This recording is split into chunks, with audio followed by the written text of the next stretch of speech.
درود پاک ویسے ہر دن پڑھیں سبحان اللہ، برکتیں ہی برکتیں ہیں، مگر جمعے کے دن اللہ ہوا۔ آپ جب درود کے فضائل احادیث کی کتابوں میں دیکھتے ہیں نا تو باقاعدہ الگ چیپٹر باندھا محدث، یعنی عام درود پاک کے فضائل لکھے، پھر ایک آپ کو درود پاک کی فضیلت کی کتاب میں الگ چیپٹر ملے گا کہ جمعے کے دن درود پڑھنے کے فضائل، یعنی اتنی حدیثیں ہیں اسپیشلی فرائیڈے کے لیے، جمعے کے دن کے لیے۔ بڑی مشہور حدیث میرے آقا علیہ الصلوۃ والسلام فرماتے ہیں جس کا مضمون ہے کہ جو کوئی شخص جمعہ کے دن 200 بار درود پاک پڑھے اس کے 200 برس کے گناہ معاف کر دیے جاتے ہیں۔ اب یہ کتنی پیاری حدیث ہے۔ ایک اسی طرح کی حدیث یہ بیسیکلی کثرت سے بتانے کے لیے، انکریج کرنے کے لیے کہ درود اس دن زیادہ پڑھے جائیں، گناہوں کی معافی کا ایک ایسا سبحان اللہ سلسلہ ہے۔ ایک اور حدیث پاک ہے جس کا مضمون ہے جو جمعہ کے دن 80 بار درود پاک پڑھے اس کے 80 برس کے گناہ معاف کر دیے جائیں گے۔ تو یہ دن تو سبحان اللہ گناہ گاروں کی بن آتی ہے، گناہ گاروں کو موقع دیا جاتا ہے کہ پورے ہفتے میں اگر کوئی کمزوری رہ بھی گئی ہے تو اب جمعہ آ گیا ہے، اب درود پڑھ لو، اب تلاوت کر لو، اب دعائیں کر لو، اب اللہ سے رجوع لے آؤ۔ یہ جمعے کا دن سبحان اللہ، مفتی احمد یار خان نعیمی رحمت اللہ تعالی علیہ فرماتے ہیں جمعہ کے دن کوئی نیکی کی جائے اللہ کی بارگاہ میں جمعے کا شرف اور مقام اتنا اعلیٰ ہے کہ جمعہ کی ایک نیکی 70 گنا اس کا ثواب عطا کیا جاتا ہے، ملٹی پلائی بائی 70۔ سوچئے، سمجھدار لوگ بیٹھے ہیں، کاروباری لوگ بھی بیٹھے ہوں گے۔ ہمارے یہاں نارملی سپر اسٹور پہ یا کسی جگہ پر مارکیٹس وغیرہ میں اسکیم لگتی ہیں، 25% discount, 50% discount, buy one get one free, ایک خریدو دوسرا فری۔ لوگ گرمیوں کی چیزیں سردیوں میں خرید لیتے ہیں، ارے بھائی ابھی تو گرمیاں، ابھی سے جیکٹ خرید لی ہے یار، سستا مل رہا تھا، ایک فری مل رہا تھا، سردیوں میں کام تو آئے گا نا، چلو لے لو بھائی۔ سردیوں میں گرمیوں کی چیزیں خرید رہے ہوتے ہیں، کیوں؟ سستا۔ ہم دنیا کے نفع کے لیے، دنیا کے بینیفٹ کے لیے ٹریول بھی کرتے ہیں، جا کر خرچ بھی کرتے ہیں۔ مجھے اچھی طرح یاد ہے افریقہ کے غالباً ایک ملک میں تھا تو بارڈرز ملے ہوئے ہوتے ہیں، ہم بارڈر ہم نے کراس کیا، ایک ملک کا جیسی بارڈر کراس کیا، بارڈر کراس کرتے ہی ایک بہت بڑا ویرانہ تھا لیکن بہت بڑا شاپنگ مال بنا ہوا اور گاڑیوں کی قطاریں۔ تو میں نے اسلامی بھائی سے پوچھا یار اس ویرانے میں اتنا بڑا شاپنگ مال اور اتنی گاڑیاں؟ تو انہوں نے وجہ پتہ کیا بتائی؟ کہتے ہیں جس ملک کے بارڈر کے ساتھ یہ سٹور ہے نا، اس ملک میں ٹیکس ہے، یہ ملک ٹیکس فری ہے۔ اچھا، اس ملک نے اپنے بزنس کو چلانے کے لیے اپنے ملک کے اندر مال بنے ہوں گے، ایک اسپیشل مال یہاں بنا دیا تاکہ اس ملک والے سفر کر کے آئیں اور پورے مہینے کا سامان اس سٹور سے لے کے واپس چلے جائیں، صرف ٹیکس بچانے کے لیے ایک مہینے کا سامان۔ اچھا، گاڑیوں کی لائنیں۔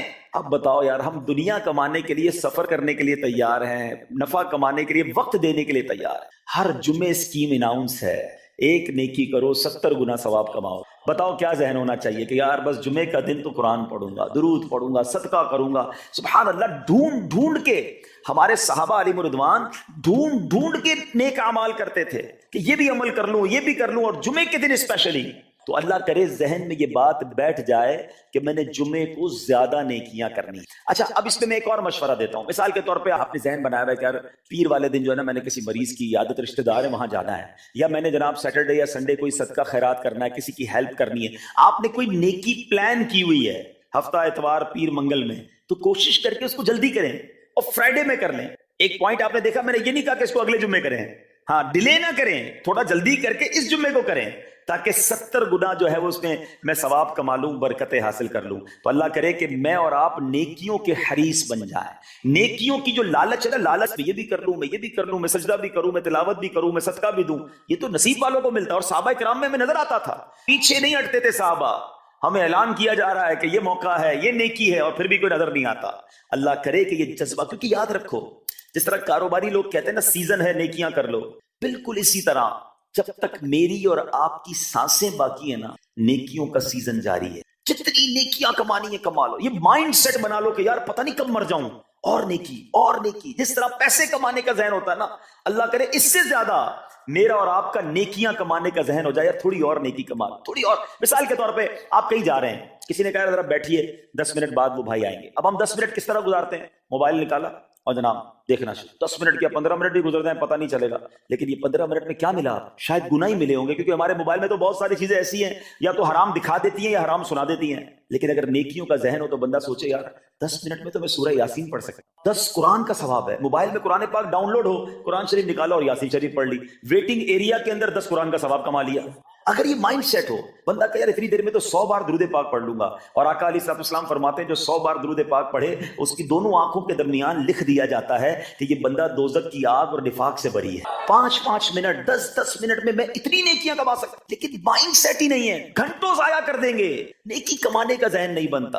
اگر یہی 10-15 منٹ میں مجھے پیسے ملنے ہوتے تو بتاؤ ہم کیا کرتے؟ اللہ کرے دل میں اتر جائے میری بات۔ تو بہرحال جمعہ کا دن یہ بہت کمال کا دن ہے۔ ہر جمعے کے دن آپ کو اونٹ صدقہ کرنے کا ثواب مل سکتا ہے۔ ایک اونٹ کتنے کا آتا ہے؟ 1.5-2 لاکھ روپے کا تو ہوتا ہے۔ 2 لاکھ روپے ہر جمعے کو صدقہ کرو، مہینے کے ہو گئے 8 لاکھ روپے۔ بندہ بولے غریب آدمی 8 لاکھ ہر مہینے؟ جی جناب، ہر مہینے 8 لاکھ کم و بیش آپ صدقہ کرنے کا ثواب کما سکتے ہیں۔ کیسے؟ کتنا آسان۔ نبی پاک علیہ الصلوۃ والسلام فرماتے ہیں جس کا مضمون ہے جو جمعے کے دن سب سے پہلے آتا ہے اسے اونٹ صدقہ کرنے کا ثواب ملتا ہے، جو اس کے بعد آتا ہے اسے گائے صدقہ کرنے کا ثواب ملتا ہے۔ اللہ کی رحمت سے ہر جمعے فرشتے مسجد کے دروازے پر کھڑے ہوتے ہیں، ہم اللہ سے دعا کرتے ہیں اللہ تیری نوری مخلوق کے صدقے ہم پر رحم فرما، ہماری مغفرت فرما۔ مگر جب امام خطبے کے لیے کھڑا ہو جاتا ہے آقا علیہ الصلوۃ والسلام فرماتے ہیں وہ رجسٹر بند کرتے ہیں اور وہ بھی آ کر امام کا خطبہ سننے، جلدی آ کر کچھ منٹ پہلے آ کر۔ اچھا علم دین الگ ملتا ہے، ظاہر ہے یہاں ہر جمعے بیان ہوتا ہے، وہ بیان سننے کو آپ کو الگ ملے گا، نیکی کی دعوت الگ ملے گی، سبحان اللہ اونٹ صدقہ کرنے کا ثواب۔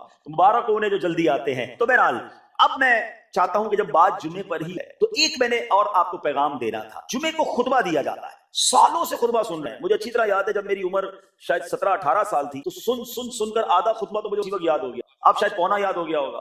آپ میں سے بھی کئیوں کو 70-80% خطبہ یاد ہوگا کیونکہ ہر جمعے، مگر کس کو یہ تجسس ہوا کہ یہ ہمیں امام صاحب پڑھتے ہیں، اس میں پیغام کیا ہے، اس کا ترجمہ کیا ہے، اس میں ہمیں کیا جاتا ہے؟ بس سر جھکاتے ہیں، ہاتھ باندھتے سنتے رہتے ہیں، سو بھی جاتے ہوں۔ ارے اللہ کے بندو سوچو تو صحیح کہ ہر جمعے کو سنتا ہوں، آدھا پونا یاد بھی ہو گیا، پیغام کیا ہے؟ 2 باتیں، ایک حدیث پاک اور ایک خوبصورت پیغام ہر جمعے کو آپ سنتے ہیں۔ حدیث ذرا سنیے، اللہ کے حبیب علیہ الصلوۃ والسلام فرماتے ہیں البر لا یبلا والذنب لا ین والدیان لا یم۔ سنے ہوئے نا یہ الفاظ؟ ایسا لگ رہا ہے کہ یار یہ الفاظ تو ہر جمعے آتے ہیں۔ آگے فرمایا اعمل ما شئت کما تدان، یہ حدیث ہے، ٹھیک ہے۔ اس کے بعد قرآن کی ایک آیت تلاوت ہوتی ہے فمن یعمل مثقال ذرۃ ومن یعمل مثقال ذرۃ یرہ۔ یہ کانوں نے کئی بار، کہوں کہ سینکڑوں بار سنے ہیں، دل ہلا دینے والا پیغام، بڑا سمجھانے والی بات ہے اس حدیث میں۔ البر لا یبلا، میرے آقا فرماتے ہیں نیکی پرانی کرتے جایا کرو، یہ نیکی تمہارے اکاؤنٹ میں جمع ہو رہی ہے۔ میں اور آپ بھول جائیں گے، میرا رب نہیں بھولتا،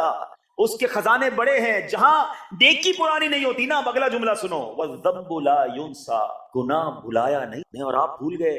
افسوس یہ ہے، عجیب کہانی ہے، یہ تو ایک عجب الگ ٹاپک ہے کہ آج جس سے ملاقات کرو اس کو 15 سال 20 سال 25 سال پرانی نیکیاں یاد ہیں۔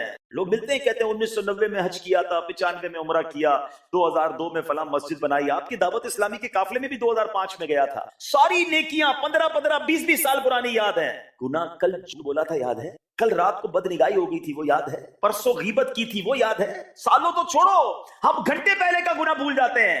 مگر حدیث ڈرا رہی ہے، سمجھا رہی ہے وَالذَّنبُ لَا يُنسَى، گناہ بھلایا نہیں جاتا، تم بھول گئے ہو، جواب دینا ہے۔ اور آگے فرمایا وَالدَّيَّانُ لَا يَمُوتُ، فرمایا کہ جو فیصلہ کرنے والا ہے موت، اللہ کو نہیں، میں اور آپ مر جائیں گے، جس سے ڈیسیشن لینا ہے، جس سے فیصلہ کرنا ہے۔ پھر آگے فرمایا اعمل ما شئت کما تدان، کر لے جو کرنا ہے جیسی کرے گا۔ پھر قرآن کی آیتیں وَمَن يَعْمَلْ مِثْقَالَ ذَرَّةٍ خَيْرًا يَرَهُ، جو ذرہ بھر نیکی کرے گا، بھلائی کرے گا، وہ دیکھے گا۔ وَمَن يَعْمَلْ مِثْقَالَ ذَرَّةٍ شَرًّا يَرَهُ، کہ جو ذرہ بھر برائی کرے گا۔ اتنا شاندار جمعے کا پیغام ہر جمعے خطبے میں دیا جاتا ہے۔ اللہ کرے یہ دل کی گہرائیوں میں اتر جائے، دروازہ بند کر کے، اندھیرا کر کے، اکیلے میں گناہ کرنے والا سوچے کہ ٹھیک ہے دنیا میں کوئی نہیں دیکھ رہا مگر میرا رب دیکھ رہا ہے، مجھے اس ذرہ بھر گناہ کا بھی جواب دینا پڑے گا۔